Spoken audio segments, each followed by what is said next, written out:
अस्सलामुअलैकुम, मैं शर्फ़ आज़म आप सभी का इस्तकबाल करते हैं अपने ही पसंदीदा यूट्यूब चैनल शर्फ़ आज़म ऑफिशियल में। साथियों, आज का ये सेशन उन लोगों के लिए काफ़ी हेल्पफुल होने वाले हैं जो बिहार डीएलएड एंट्रेंस एग्ज़ाम 2023 की प्रिपरेशन कर रहे हैं या फिर मानो से बीएड या फिर डीएलएड एंट्रेंस एग्ज़ाम की तैयारी कर रहे हैं और उनका सेशन है 23 से 25। तो उन लोगों के लिए काफ़ी हेल्पफुल होने वाले हैं। ये वीडियो पार्ट नंबर 4 है। इससे पहले हमने आपको एराब का अक़साम पढ़ाए थे, जिनमें हमने आपको नून की किस्में, वाव की किस्में, या की किस्में हमने आपको खूब डिटेल्स से पढ़ाए थे। आज के इस वीडियो में हम पढ़ने वाले हैं कि एराब का जो है, ये एराब जो होते हैं ये कितने तरह के होते हैं, जुमला कितने तरह के होते हैं और कलीमा जो होते हैं इनकी कितनी किस्में होते हैं। हम जो आपको पढ़ा रहे हैं ये आपको बिहार बोर्ड की तरफ से जो सिलेबस जारी किया गया है उनके अनुसार पढ़ा रहे हैं। अगर आप ये थ्योरी जो है देख लेंगे, यानी ये जो वीडियो आपको होंगे 10 से 15 मिनट के होंगे, लेकिन इसे अगर आप देख लेंगे मुकम्मल तो यही आपको जो है 25 में 25 आपको नंबर दिलाएंगे। तो मैं उम्मीद करता हूँ कि आप इस वीडियो के लास्ट तक बने रहिएगा। तो चलिए इस वीडियो को हम शुरू करते हैं। जानते हैं एराब, एराब किसे कहते हैं, यानी ज़बर ज़ेर पेश को हम क्या कहते हैं, एराब कहते हैं। और इनकी जो किस्में होती हैं वो कितने,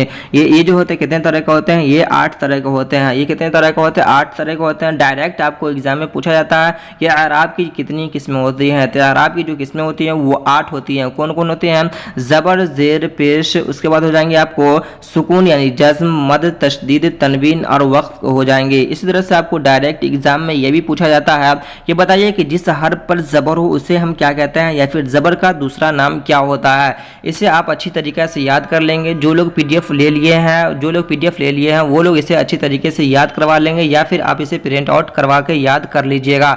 जो लोग पीडीएफ लेना चाहते हैं वो लोग मेरे दिए गए नंबर पर कॉन्टैक्ट करेंगे और यहाँ से आप पीडीएफ ले सकते हैं। इस नंबर पर आप कॉन्टैक्ट करके पीडीएफ हासिल कर सकते हैं। तो देखिए इसे आप याद कर लीजिएगा। देखिए ज़बर का जो दूसरा नाम होता है फतह या नस्ब होता है। इसी तरह से ज़ेर का दूसरा नाम कसरा या फिर जर होता है। पेश का दूसरा नाम रफ़ा या फिर आपको ज़म्मा या रफ़ा होता है। सुकून का दूसरा नाम जज़्म होता है। मोस्टली यही तीनों चारों आपसे पूछा जाता है। आप समझिए ये जो ज़बर, यानी ज़बर तो आप पहले से जानते होंगे, ज़ेर भी, पेश भी, और इसे हम सुकून या जज़्म कहते हैं, जिसे हम एक मरतबा पढ़ते हैं। ये जो होता है ये दाल की तरह होता है। मद को भी आप जानते ही होंगे लगभग इस तरह से ये मद होता है। और तशदीद ये जो डब्लू की तरह होता है और इसे हम 2 मरतबा पढ़ते हैं। डायरेक्ट आपसे पूछा जाता है कि जिस हर्फ पर तशदीद हो उसे हम क्या कहते हैं, तो उसे हम मुशद्दद कहते हैं। तनवीन, 2 ज़बर 2 ज़ेर 2 पेश को क्या कहते हैं, हम उसे तनवीन कहते हैं। और वक्फ इसे कहते हैं, तो जिस पे हम ठहरते हैं उसे हम क्या कहते हैं, वक्फ कहते हैं। देखिए जो आपको एग्जाम में पूछा जाएगा वो यहाँ पे लिख दिया गया है, इसे आप अच्छी तरीके से याद कर लीजिएगा। ये आपके बिहार बोर्ड की तरफ से, ये बिहार बोर्ड का जो सिलेबस जारी किया गया उनके अनुसार ये पीडीएफ तैयार किया गया है। देखिए जिस हर्फ पर ज़बर हो उसे क्या कहते हैं, मफ्तू या फिर मंसूब कहते हैं। ये डायरेक्ट आपको एग्जाम में पूछे जाते हैं। फिर अब जिस हर्फ के नीचे ज़ेर हो, जिस हर्फ के नीचे ज़ेर हो उसे क्या कहते हैं, मकसूर या फिर मजरूर कहते हैं। जिस हर्फ पर पेश हो उसे क्या कहते हैं, उसे हम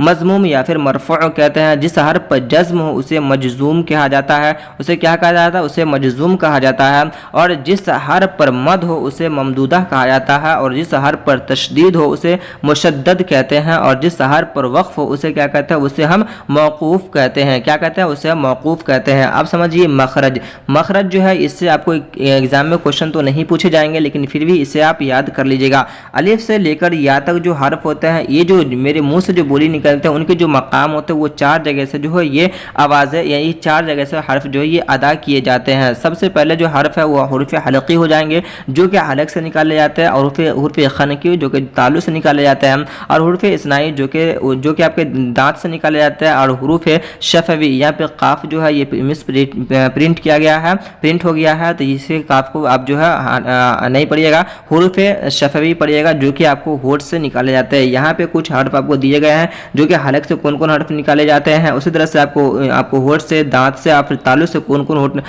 कौन हर्फ निकाले जाते हैं, ये आपके एग्जाम में नहीं पूछे जाते हैं, इसलिए इस पर हम ज़्यादा डिस्कस नहीं करेंगे, टाइम वेस्ट नहीं करेंगे। चलिए हम डायरेक्ट आगे चलते हैं। लफ्ज़ का बयान, लफ्ज़ किसे कहते हैं, तो देखिए इंसान के मुँह से जो आवाज़ निकलती है उसे हम क्या कहते हैं, उसे हम लफ्ज़ कहते हैं। उसे हम क्या कहते हैं, उसे हम लफ्ज़ कहते हैं। और लफ्ज़ जो होते हैं ये दो तरह के होते हैं। कितने तरह के होते हैं? दो तरह के होते हैं। और कौन कौन होते हैं? एक होते हैं मौजू, एक होते हैं मुहम्मल। मौजू का ही दूसरा नाम क्या है? कलिमा है। कलिमा यानी कि कलिमा है। मौजू किसे कहेंगे? जिसका कोई ना कोई माने हो, जिसका कोई ना कोई माने हो। जैसे कि हम लोग आम बोली चाल में इस्तेमाल करते हैं कि जाइए पानी वानी लेकर आइए, जाइए पानी वानी लेकर आइए। तो पानी तो समझ में आता है लेकिन वानी समझ में नहीं आता है। तो पानी जो होता है ये मानेदार जो ये लफ्ज़ है, और वानी जो है ये बगैर माने है। तो जिसका कोई माने नहीं हो, जिसका कोई माने नहीं हो उसे हम मुहम्मल कहते हैं। और जिसका कोई ना कोई माने हो, जैसे कि कलम हो जाएंगे, पानी हो जाएंगे, चादर हो जाएंगे, मेज़ हो जाएंगे, ये सब जो है ये आपको क्या हो जाएंगे? ये मौजू हो जाएंगे, यानी इससे कोई ना कोई माने है। इसी को हम कलीमा कहते हैं। इसे आप याद रखिएगा। पूरे ग्रामर में आपको कलीमा से ही बहस किया जाता है, और आपको मौजू से यहाँ से मुहम्मल से जो है बहस नहीं करते हैं। तो ये मौजू वाले को आप याद रखिएगा। जी आगे चलते हैं। जुमला, आगे चलते हैं। ये जुमला का बयान, लफ्ज़ों के मजमूआ को क्या कहते हैं? हम जुमला कहते हैं। बहुत सारे लोग इसे नहीं समझे होंगे, तो इसे आप अच्छी तरीके से समझ लीजिए। अलिफ से लेकर जो या तक जो होते हैं ये हर्फ जो होते हैं ये कुल कितने होते हैं? ये 52 होते हैं। और इसे हम क्या कहते हैं? इसे हम हुरूफ कहते हैं। क्या कहते हैं? हुरूफ कहते हैं। लेकिन जब 2 से 3 हुरूफ मिल जाते हैं, 2 से 3 हुरूफ जब मिल जाते हैं, जैसे कि शाम, 2 से 3 हुरूफ जब मिल जाते हैं तो एक लफ्ज़ बन जाता है, एक वर्ड बन जाते हैं। और जब वर्ड जो है, जब 2 से 3 वर्ड जब मिल जाते हैं तो एक जुमला बन जाता है, एक मुकम्मल सेंटेंस बन जाता है। क्या बन जाता है? एक मुकम्मल सेंटेंस बन जाता है। जैसे कि यहाँ पे आपको लिखा हुआ है कि ज़ैद अच्छा है, ज़ैद अच्छा है, ये पूरा मुकम्मल एक जुमला है। क्या है? एक पूरा एक मुकम्मल ये जुमला है, जिसे हम इंग्लिश में सेंटेंस कहते हैं। उम्मीद है आप इसे अच्छी तरीके से समझ लिए होंगे। अब समझिए जुमला की किस्में। जुमला जो होते हैं ये 3 तरह के होते हैं। कौन कौन होते हैं? मुस्बत, मुनफी और सवालिया, या फिर इसी को हम इस्तफहामिया कहते हैं। एग्जाम में बार बार पूछा जाता है कि इस्तफहामिया बताइए, इसमें से इस्तफहामिया कौन है, तो बच्चे वहां पे फंस जाते हैं। इसलिए हम सवालिया और इस्तफहामिया दोनों हम यहाँ पे लिख दिए हैं। तो ये जो है सवालिया या फिर इस्तफहामिया हो जाएंगे। मुस्बत जुमला किससे कहते हैं? मुस्बत को हम क्या कहते हैं? अफर्मेटिव कहते हैं। क्या कहते हैं? अफर्मेटिव कहते हैं। और ये जो उर्दू में जो होते हैं ये केवल आपको 3 होते हैं, लेकिन इंग्लिश में जो होते हैं ये जो है सेंटेंस आपको 6 तरीके के होते हैं। कौन कौन होते हैं? अफर्मेटिव होता है, नेगेटिव होता है, इंटरोगेटिव होता है, इंपेरेटिव होता है, ऑप्टेटिव होता है, और एक्सक्लेमेटरी होते हैं, एक्सक्लेमेटरी होते हैं। ये जो होते हैं आपको ये इंग्लिश में 6 तरीके के होते हैं, लेकिन आपको उर्दू में जो है यही आपको जो है 3 तरह के होते हैं। अगर आपको अगर आप में से किन्हीं को इंग्लिश पढ़ना है तो कमेंट करके जरूर बताइएगा। इंशाल्लाह हम आपको इंग्लिश भी अच्छी तरीके से आपको हम पढ़ा देंगे। देखिए पहला जो हो जाएंगे आपको मुस्बत को हम अफर्मेटिव कहेंगे, और मुनफी को हम क्या कहते हैं? क्या कहेंगे? निगेटिव कहेंगे, और सवालिया को हम क्या कहेंगे? इंट्रोगेटिव कहेंगे। उम्मीद है कि आप अच्छी तरीके से समझ लिए होंगे। देखिए यहाँ पे आपको जुमला भी दिया गया है।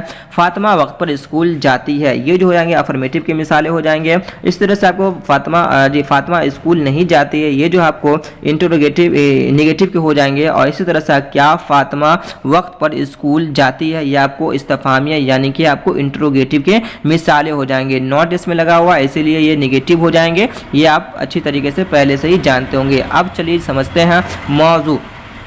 मौजू को हम क्या कहते हैं? इसी को हम कलीमा कहते हैं। और इनकी जो किस्में होती हैं इनकी 3 किस्में होती है। कौन कौन होते हैं? इस्म, फेल और हर्फ। इस्म को हम क्या कहते हैं? नाउन कहते हैं। और फेल को क्या कहते हैं? इससे हम जो है वर्ब कहते हैं। और हर्फ को क्या कहते हैं? इससे हम इंग्लिश में जो है प्रीपोजिशन कहते हैं। क्या कहते हैं? इसे हम प्रीपोजिशन कहते हैं। नाउन इसमें जिसको हम नाउन कहते हैं इंग्लिश में क्या कहते हैं? नाउन कहते हैं। नाउन यानी कि नेमिंग वर्ड। नेमिंग वर्ड यानी कि जब हम आंख बंद करते हैं और फिर आंख जब खोलते हैं तो जो भी मेरे सामने वस्तु, जो भी चीज़ें नजर आते हैं उन सब का कोई ना कोई नाम होता है। क्या होता है? कोई ना कोई नाम होता है। जब वो नाम होता हो तो उसी को हम उर्दू में इस्म या फिर उसी को हम इंग्लिश में नाउन कहते हैं। देखिए यहाँ पे परिभाषा लिखा हुआ है कि इस्म जो किसी शख्स, चीज, जगह के नाम को बताए उसे हम क्या कहते हैं? उसे हम इस्म कहते हैं। जैसे कि फातिमा, मेज, दरख्त, कोई भी चीज़ें हैं जो आपका भी नाम है तो आप भी जो है एक नाउन ही है। क्या है? आप भी जो है नाउन है, यानी आप जो है ये इस्म है। फेल समझिए, फेल को हम क्या कहते हैं? एक्शन वर्ड कहते हैं, जिसमें क्या हो? कोई ना कोई एक्टिविटी उसमें की जा रही हो। फेल यानी कि वो कलिमा जो किसी काम का करना या होना जाहिर हो, काम का, किसी काम का होना या फिर करना जाहिर हो। जैसे कि आता है, गया या फिर करेगा। आना जो है ये जब आप आएंगे तो कोई ना कोई इसमें क्या होगा? एक्टिविटी उसमें आपसे जाहिर की जाएगी। तो ये जो हो जाएंगे आपको ये फेल की मिसालें हो जाएंगे। अब समझिए हर्फ। अब समझिए आप हर्फ को हम क्या कहते हैं? इसे हम प्रीपोजिशन कहते हैं। क्या कहता है? इसे हम प्रीपोजिशन कहते हैं, जो अपना माना खुद न बताए बल्कि इस्म या फेल का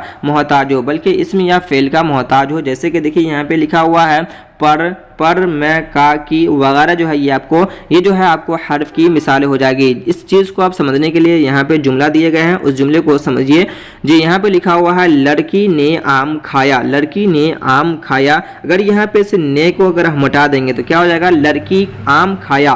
तो ये जो है ये जो जुमला जो है ये सेंटेंस जो है ये पूरे मुकम्मल नहीं होंगे, ये समझ में नहीं आएंगे। इसको समझने के लिए आप अच्छी तरह इसको समझिए कि जिस तरह से हम बोलेंगे कि मेज़ पर किताब, क्या कहेंगे, मेज़ पर किताब। लेकिन अगर हम पर को हटा देंगे फिर क्या हो जाएगा, मेज़ किताब, मेज़ किताब। समझ में नहीं आएगा कि किताब पर मेज़ है या फिर मेज़ पर किताब है। तो आज की इस वीडियो में हमने जाना कि एराब जो होते हैं वो 8 तरह के होते हैं, फिर जुमला जो होते हैं उनकी किस्में जो है वो 3 तरह के होते हैं, और कलीमा जो होते हैं वो जो है वो भी 3 तरह के होते हैं। इसमें फिर हर्फ होते हैं। ये आप अच्छी तरीके से समझ लिए। किन्हीं को अगर PDF वगैरह चाहिए तो इस नंबर पे कांटेक्ट करके आप PDF को ले सकते हैं और अच्छी तैयारी आप कर सकते हैं। तो मैं उम्मीद करता हूं कि आपको ये वीडियो पसंद आया हो तो लाइक कमेंट शेयर जरूर कीजिएगा। और अब तक मेरे चैनल को अगर सब्सक्राइब नहीं किए हैं तो सब्सक्राइब करके बेल आइकन जरूर प्रेस कर लीजिएगा। तो मिलते हैं नेक्स्ट वीडियो में, तब तक के लिए जज़ाकल्लाह खैरन जज़ा।